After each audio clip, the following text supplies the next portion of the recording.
Famous comedians are being told aliens are invading. This is a new story coming out of the UFO community. Comedian Michael Ian Black, he's been famous for like 20 plus years. He revealed recently that he was invited to a secret group chat. I'm willing to bet it was Signal. And he was told by prominent UFO figures that a giant object is headed towards Earth. Right? Now, this isn't the first time we've heard this. Me and Tupa and a few other people have literally been warning people like, yo, in the back channels of this shit, they're whipping people up and telling them that the world's going to end and aliens are invading. And we did a whole stream like 2 years ago that was like 8 hours long with Fringe and Doomer about this very topic. Let's read what he had to say first, and then we're going to kind of go through some of his stuff and then circle back around. But Michael Ian Black, the comedian, has had multiple specials on Comedy Central and all that jazz. Here's what he had to say. This is all in response to the Trump announcement. He released a Substack article which reads, sorry. As far as my own involvement in this topic, a couple of years ago, I was invited into a small group chat with a couple of folks in regular contact with a prominent figure in ufology. I don't want to reveal the person's name because I don't want to betray any trust, so you'll have to take me at my word. In that chat, which occurred over about 18 months, I was fed information which explicitly stated that a massive object is entering our solar system. The object was first spotted several years ago by the European Space Agency and was subsequently confirmed by our own. In terms of size, it was described to me as planet-sized, which set off massive red flags in my own brain, as a planet-sized object would surely have gravitational effects on our own planets, no? Next, I was told this object was decelerating as it approached our solar system. I was told it would arrive in 2027.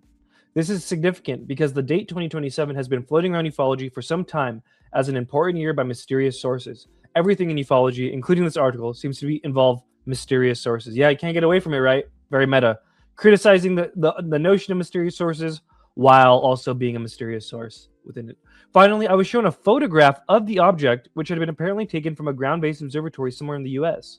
What I saw looked like gray and fuzzy. It could have been anything. I wonder if it was that one that was rated in New Mexico. Shout out Rich Universe is here. Owen Wilson's here. Heather's here. Planet Size, come on, buddy. So this is kind of, I mean, I've been warning people about this shit for a long time. That like this is happening in the back channels. They're gassing people up on this like the world's gonna end bullshit. Let's see. But yeah, so it even goes as far as to Michael Ian Black, famous comedian. Now I remember him from this. I remember Michael Ian Black from this.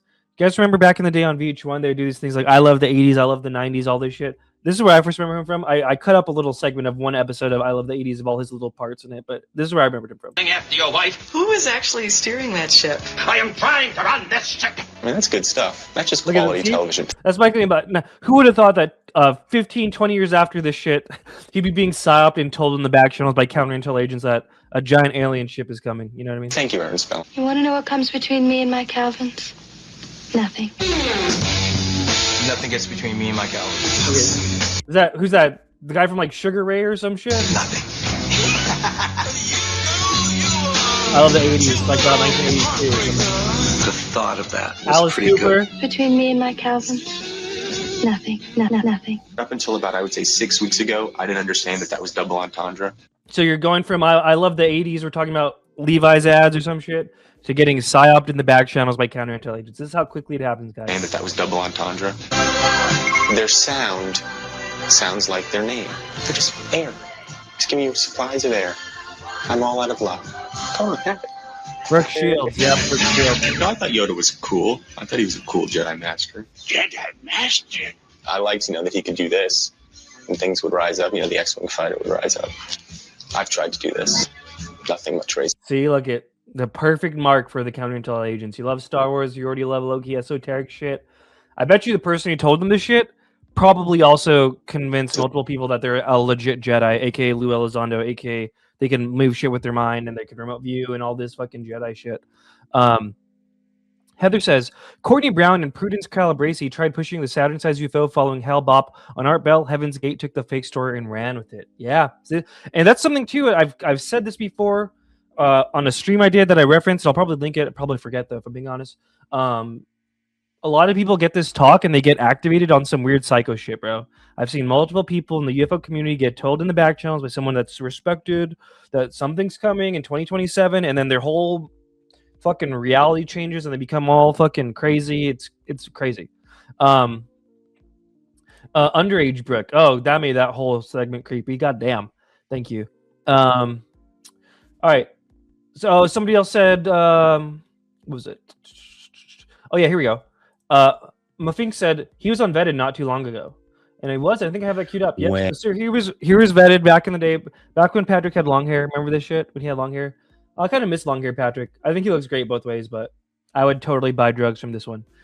Here's him on the show talking about how Michael Ian Black himself is an experiencer. Let's hear this. And I was 17. I did have a sighting, which I think is kind of notable for at least one reason. It was a kind of run-of-the-mill sighting as far as these things go. I was driving home from the movies during my senior year of high school with my girlfriend and best friend.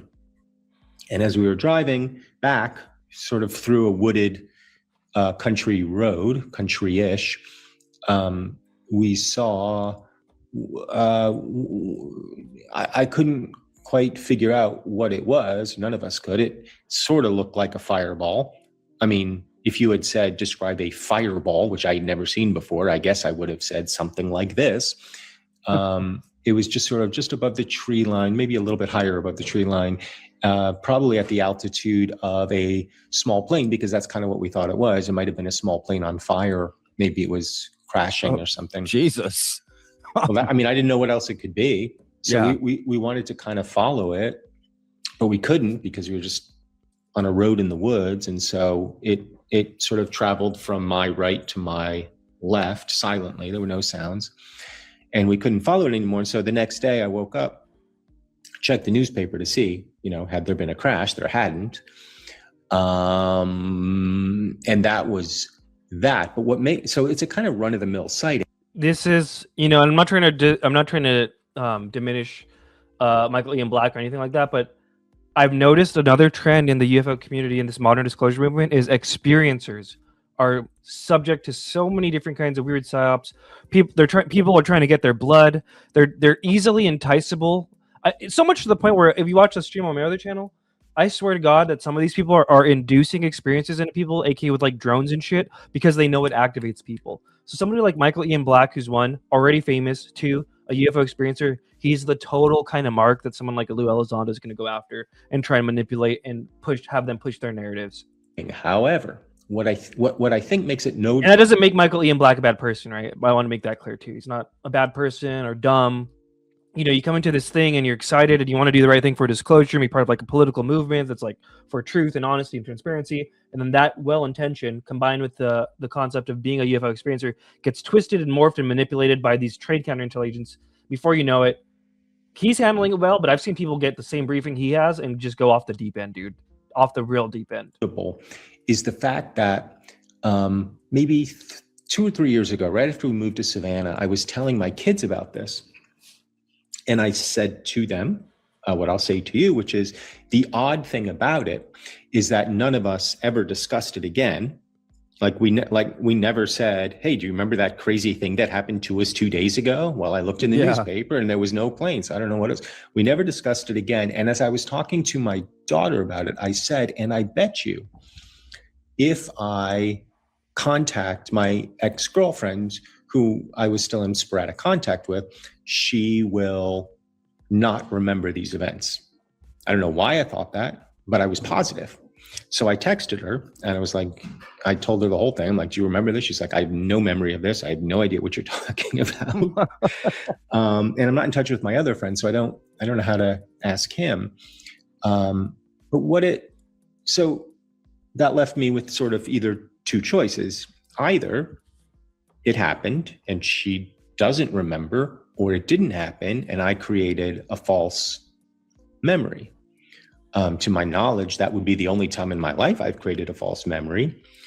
So I don't know. I don't know what that's all about. I have some idea based on my readings and stuff. If in fact I did see something, it's possible that it didn't imprint on her mind or maybe my friend's mind as well, because they didn't have any sort of context for what they were seeing. That's again, UFO experience, as far as I'm concerned. Sometimes people block that shit out of their mind. Sometimes it's too much for people to handle. They can't even talk about UFOs. So like if they see one, they'll just block it out of their mind. I've heard plenty of stories where like some people remember it, some people don't. Totally the perfect mark for someone to be spreading stuff. Let's read the article again. This is from his Substack. As far as my own involvement in this topic, a couple of years ago, I was invited into a small group chat with a couple of folks in regular contact with a prominent figure in ufology. I don't want to reveal the person's name because I don't want to betray any trust, so you'll have to take me at my word. In that chat, which occurred over about 18 months, I was fed information which explicitly stated that a massive object is entering our solar system. The object was first spotted several years ago by the European Space Agency and was subsequently confirmed by our own. Sorry. In terms of size, it was described to me as planet-sized, which set off a massive red flag in my own brain, as a planet-sized object would surely have gravitational effects on our own planet, no? Next, I was told this object was decelerating as it approached our solar system. I was told it would arrive in 2027. This is significant because the 2027 date has been floating around ufology for some time as an important year by mysterious sources. Everything including this article, seems to involve mysterious sources. Finally, I was shown a photograph of the object, which had been apparently taken from a ground-based observatory somewhere in the US. What I saw looked gray and fuzzy. It could have been anything. And I think someone had already mentioned this in the chat too. Like, look at how far this 2027 shit is. Here we go. Here's Russell Crowe. Friend of the show, Russell Crowe, also was saying it. Well, currently, I'm reading a lot of stuff that says, full contact in 2027. And there's all these people that used to work for NASA or all these other organizations out there talking about how our histories as a species is really simply a series of genetic experiments to get us to where we are now. When you look around, there's a lot of proof that says that might actually be a thing. Anyway, that's what I'm... That's how deep the 2027 shit goes, guys. Let me see. What did I want to show? I wanted to show you guys some more stuff on that beat. This is probably going to get hit with copyright strikes. I'm going to have to pause it hella. But remember this too from Jeremy Kenyon, Lockyer, Corbell. Where are we at here? Here we go. But the lie is coming. Oh shit! All indications, like all of them. I need to make a Pixar version of this so I could play it without getting hit. Is that lie is going to be that there is a craft slowly making its way to us here on Earth. And that is the lie they're going to want you to believe. So yeah, this idea of a craft, imminent invasion, blah, blah, blah. It's everywhere. Let's look at this too. Here's an example of where it kind of goes off the deep end. This is this account, RAEFOS network. It might be easier if I do it here. Okay. This is an account that I've seen go off the deep end. They've tried to dox me and threaten me, and they've said I'm a reptilian and shit. Listen to what he says. So we reached out to a figure who recently testified. We invited them to a high-level signal group chat we have going with about 6 people so far. The goal of this group is to figure out how to attract the most change in the disclosure process and how to speed it up. We have until 2027, apparently, and officials are still lying to us about what's coming. 2026, all hell is going to break loose. They don't want everyone knowing this information, but it's a crime against humanity. We have a right to know about something that affects the future of every single human being. We are talking about mass extinction event. All the people in that group but me possess clearance. That's the only thing I will reveal about the members. I extended an invitation to the group to this individual months ago. They sent me out of the blue an invite to a social media website to my email address. I'm guessing that's how they establish comms. Anyways, they put me in a position. Did I make a post? Blah, blah, blah. Straight up, this dude, as far as I'm concerned, take my word for it, is mentally unstable. They've been totally weaponized, and they're a perfect example. Like, why would your fucking dumbass be in a group chat with everyone has fucking clearance except you? And they're telling you this. Like, use your brain, man. But whatever. He's tried to threaten me. He's tried to dox me. He's tried to harass me. So, yeah. I don't hate him either. I kind of feel like these kinds of people are, like, victims. So, I don't know. That's just kind of the way I feel about that. I think there was something else I wanted to say on this beat. Oh, actually, fuck it. People are saying it's Lue. It probably is Lue. I know for sure, actually, Lue is one of them. But you remember this? Let's see. Here's another one. This happened recently. This is Lue's lawyer, apparently, per Jonathan. Okay, Davies. well, I guess you're sounding good now. This is in another group chat. Here's Lue's lawyer. What apparently Lue's lawyer was saying. So start from the beginning of this whole Ivan Hanel situation, or Hanel. Lue's lawyer is named Ivan Hanel. If you're not aware, Lue Elizondo. Okay, I know Lue, and I got to learn about Ivan Hanel, and I invited him to join a chat group. And he basically immediately on joining the chat group started messaging everyone in the group and basically asking them if they'd prepared for the end of the world. It's not the sort of thing you do when you join a fairly high-level chat group. It's very strange. I looked into the guy. I don't know whether anyone's actually looked into who Ivan Hanel is or looked at his bio. He's got missing years in his bios, which is a bit strange. Tell us about it. Tell us. This is another one, and I think no one's beyond redemption. Jonathan Davies, the one who's talking, seems to be chill now, but for a solid 3 years, probably from 2019 to 2022, he was super activated out here, doxing people, harassing people. He was friends with Chris Gray, the guy who went on to murder his dad while talking about the Bledsoes in a live stream. I'll have to do a whole space about that one time. He seems to be doing good now. We celebrate redemption. We champion it over here.